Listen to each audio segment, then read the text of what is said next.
Ever feel like you need a vacation after dealing with, like, government bureaucracy? Oh, well, today we're diving into a future where that's, hopefully, just a distant memory. We're talking, get this, invisible government. Invisible government. I like the sound of that. Right. And that's not all.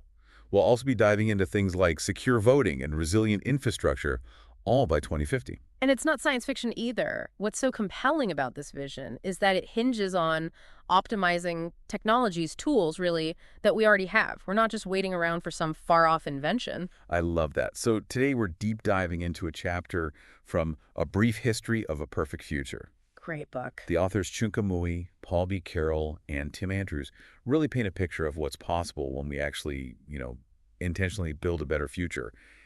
And let's be honest, a little optimism is refreshing these days. Absolutely. The authors highlight this concept of invisible government, and I have to say, the way they describe it is actually quite inspiring. Okay, so less time wrestling with paperwork, more time actually living. You got it. I'm intrigued. But how do we get there from where we are now? Well, the source material introduces us to Connie Sivis. She's living in this 2050 world, and, well, she's juggling a lot, moving across the country, buying a house, you name it. But here's the kicker. She manages all of these life changes, often with just a few clicks on her phone. Wait. Yes, all through a single app called citizens.gov.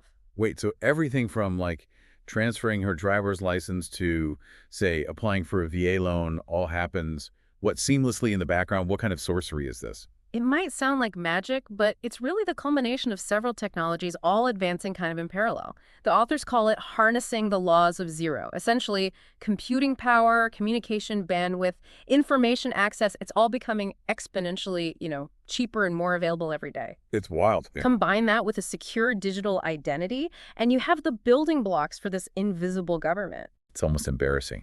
We're living in 2024, ordering everything from groceries to ride shares on our phones, yet we're still stuck with, like, the DMV operating like it's 1992. And that's the thing. That's exactly the stark contrast the authors are highlighting. By painting this picture of what's possible, they're challenging us to rethink how we engage with government, really demanding better. It's about, raising expectations and then figuring out step by step how to meet them.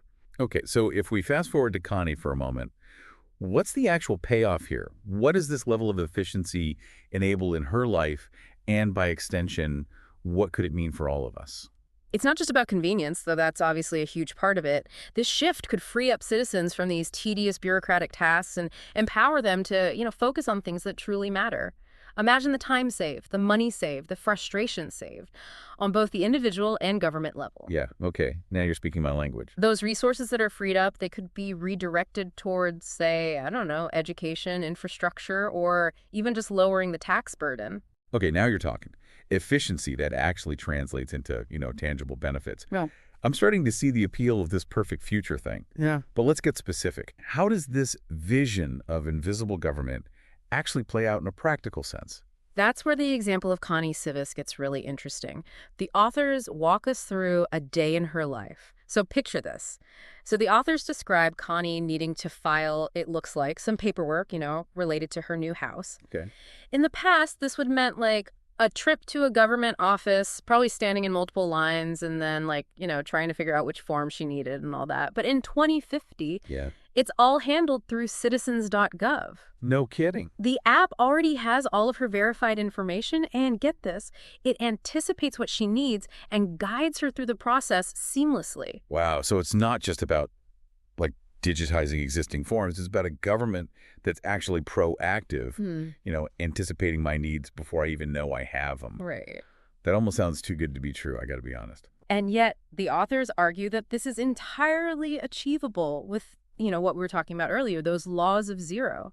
As data becomes more accessible, as computing power grows, government services can become more personalized and predictive.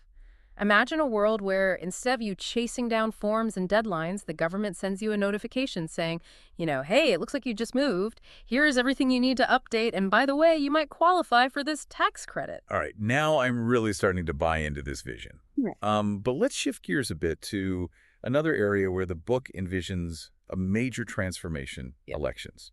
Because nothing says 21st century democracy, like relying on paper ballots and hoping for the best. Am I right? Right, exactly. And the authors really highlight the irony of, being able to deposit a check with just a smartphone photo, but still needing to physically go to a polling place to vote in this day and age. It's crazy when you think about it like that. And, I mean, don't even get me started on those hanging chads back in 2000. Oh, man. Yeah. The book argues that by 2050, voting should be as easy and secure as online banking is now. And frankly, it's hard to disagree with that logic. Sign me up. Okay, but how do we get there from where we are now? What needs to happen to make elections that secure and that accessible? They break it down into three main areas. First, seamless voter registration. Remember how we talked about citizens.gov anticipating Connie's needs?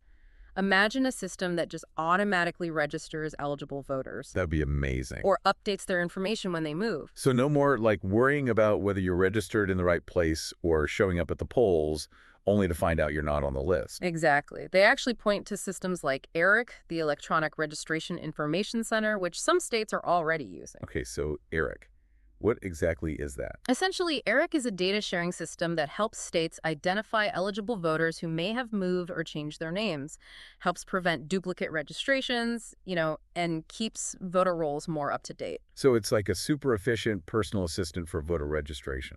Precisely. And it's a great example of how existing technologies can be leveraged to make a tangible difference.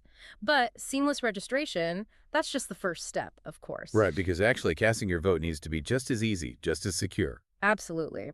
And the authors argue that with robust digital identities, multi-factor authentication, online voting can be even more secure than our current paper-based systems. Really? Even more secure. That's what they argue, yeah. They envision a future where, you can cast your ballot from anywhere in the world at any time with results that are both verifiable and trustworthy.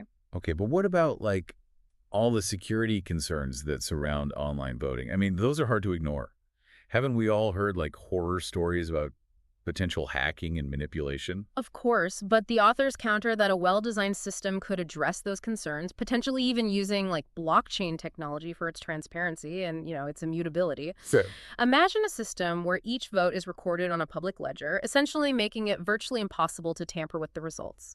blockchain for voting. That's fascinating. Tell me more about how that would actually work. Okay, so blockchain could like revolutionize how we vote. That's pretty mind-blowing. But let's move on to the final piece of this perfect future puzzle, resilient infrastructure. This is where the book gets really interesting, I think, especially given some of the things we've seen in the news lately. Remember the toilet paper shortages at the beginning of the pandemic? How would I forget? Empty shelves, frantic shoppers, that sudden realization that we're all just one global crisis away from a complete societal meltdown over bathroom supplies. It really puts things in perspective, doesn't it? And it wasn't just toilet paper. Supply chain disruptions, they affected everything from bicycles to like computer chips.